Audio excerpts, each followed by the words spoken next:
दोस्तों कहते हैं कि भारतीय शेयर बाजार में इतना पैसा है कि वो पूरे देश के पैसों की प्यास बुझा सकता है। देखिए, ज्यादातर लोग शेयर मार्केट को ठीक से समझते नहीं है और उसके बारे में बुरा भला कहने लगते हैं। जैसे कि शेयर बाजार एक जुआ सट्टा के जैसा है। इसमें बहुत रिस्क होता है। इसमें पैसा सिर्फ किस्मत वालों का ही बनता है।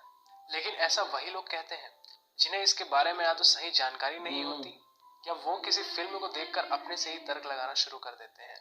और वही कोविड-19 के बाद यंग लोगों में इसकी रुचि ज्यादा दिखाई दी है, क्योंकि उस वक्त सभी के पास खाली समय था कुछ सीखने का, ऑनलाइन पैसा कमाने का।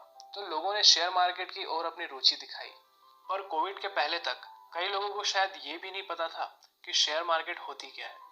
और कोविड के पहले हमारे इंडिया में मुश्किल से 10% लोग ही शेयर मार्केट में इन्वेस्ट करते थे। और वही यूएस में शेयर मार्केट में इन्वेस्ट करने वालों की संख्या 50% से भी ज्यादा है। क्योंकि भारत में लोगों को जानकारी कम है और लोगों के मन में ये भरा पड़ा है कि ये एक सट्टा बाजार है, या कई लोग रिस्क नहीं लेना चाहते। लेकिन रिस्क तो आपके जीवन में हर दिन है। शायद आप जानते होंगे कि हमारे देश में महंगाई दर, जिसे इन्फ्लेशन रेट कहते हैं, वो हर साल 10% के रेट से बढ़ रहा है। यानी कि आज जो वस्तु 100 रुपए की है वो अगले साल 110 रुपए की हो जाएगी। और पेट्रोल डीजल के दाम तो आप सब देख ही रहे हैं। और हर आदमी अपना पैसा बैंक में डालकर ये सोचता है कि हमने सेविंग्स की है। पर बात को थोड़ा समझिए कि बैंक में पैसा जमा करने से वो बढ़ेगा तो बिल्कुल नहीं, बल्कि इस महंगाई के जमाने में उल्टा घट जाएगा। क्योंकि सेविंग अकाउंट आपको 3% का ब्याज देता है, करंट अकाउंट तो कुछ देता ही नहीं। एफडी में भी आपको 5% ही ब्याज मिलता है, वो भी कुछ कुछ बैंकों में ही।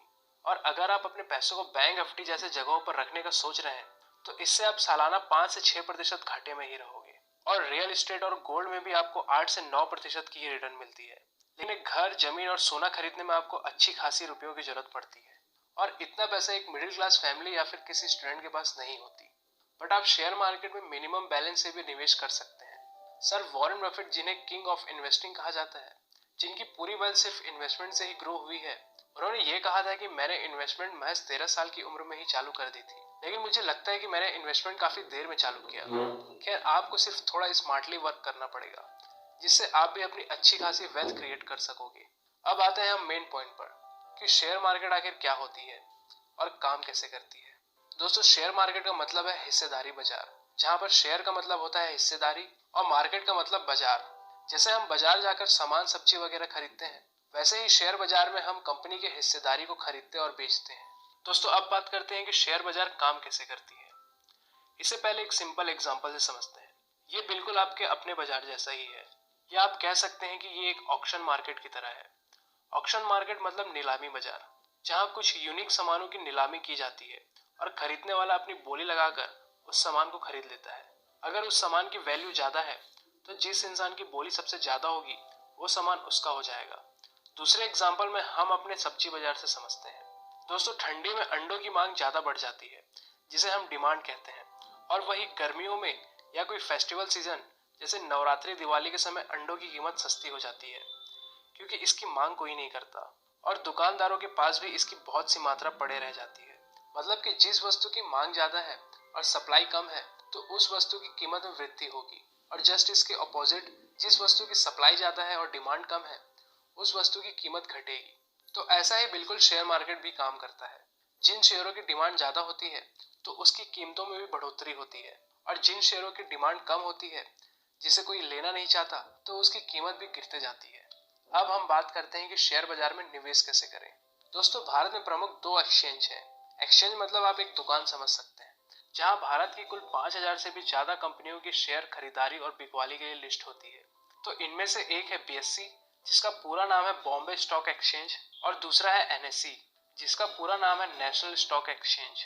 और दोस्तों, सेंसेक्स बीएससी में लिस्टेड कंपनियों की कीमतों को दिखाता है और निफ्टी 50 एनएसई में लिस्टेड कंपनियों की कीमत को दिखाता है। सेंसेक्स में भारत की 30 सबसे बड़ी कंपनियां शामिल होती हैं और निफ्टी 50 में भारत की 50 टॉप की कंपनियां शामिल होती हैं। तो पहले के जमाने में जब इंटरनेट उतनी नहीं थी, तब लोगों को शेयर खरीदने के लिए एनएसई बीएससी जाना पड़ता था। लेकिन आज सब प्रोसेस ऑनलाइन हो गया है। आप घर बैठे ही किसी भी कंपनी के शेयर खरीद सकते हैं, लेकिन इसके लिए आपको एक अकाउंट की जरूरत पड़ती है, जिसे डीमैट अकाउंट कहते हैं। डीमैट अकाउंट बनाने के लिए कई सारे प्लेटफॉर्म मौजूद हैं, जैसे कई सारे बैंक ये प्रोवाइड कराते हैं और कुछ प्राइवेट ब्रोकर्स भी मौजूद हैं। ये ऑनलाइन ब्रोकर प्लेटफॉर्म बहुत से मौजूद हैं, जैसे जीरोधा, एंजल ब्रोकिंग, अपस्टॉक्स और भी बहुत सारे, जिनकी कुछ मिनिमम सी फीस होती है। इनके जरिए आप डीमैट अकाउंट बनाकर किसी भी समय इन्वेस्टिंग शुरू कर सकते हैं।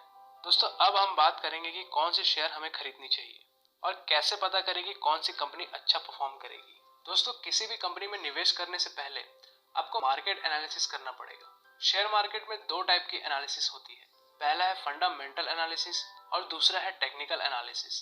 तो दोस्तों फंडामेंटल एनालिसिस में आप कंपनी के परफॉर्मेंस चेक करते हैं, उनकी बैलेंस शीट चेक करते हैं, मैनेजमेंट चेक करते हैं, उसके प्रोडक्ट चेक करते हैं और कंपनी के बिजनेस को एनालिसिस करते हैं। और दोस्तों fundamental analysis long term investment के लिए काम आती है और टेक्निकल एनालिसिस में आप कंपनी के शेयर प्राइस के चार्ट को एनालिसिस करते हैं। इसके अंदर भी कई तरह के एनालिसिस होते हैं, जैसे कई सारे टूल्स लगाकर या डिमांड और सप्लाई जोन का अंदाजा लगाकर। यदि आप शेयर मार्केट में नए हैं और आपको नहीं पता कि कौन सी कंपनी में निवेश करना है, तो निवेश करने से पहले आपको एनालिसिस करना सीखना पड़ेगा। और यदि फिर भी आपको निवेश करने की जल्दी है, तो आप उन कंपनीज में निवेश कर सकते हैं जो थोड़ी नामी गिरामी कंपनीज हो, क्योंकि लॉन्ग टर्म में ये कंपनी आपको नॉर्मल रिटर्न दे ही देंगी। दोस्तों अब जानते हैं शेयर मार्केट से जुड़ी कुछ इंपॉर्टेंट फैक्ट्स के बारे में। दोस्तों दुनिया के सबसे महान इन्वेस्टर वॉरेन बफेट ने जब पहली बार एक कंपनी में इन्वेस्ट किया था, तो उन्होंने कुछ सोचा नहीं था, बस उन्होंने उसी कंपनी में निवेश किया था जिस कंपनी का प्रोडक्ट वो खुद यूज करते थे।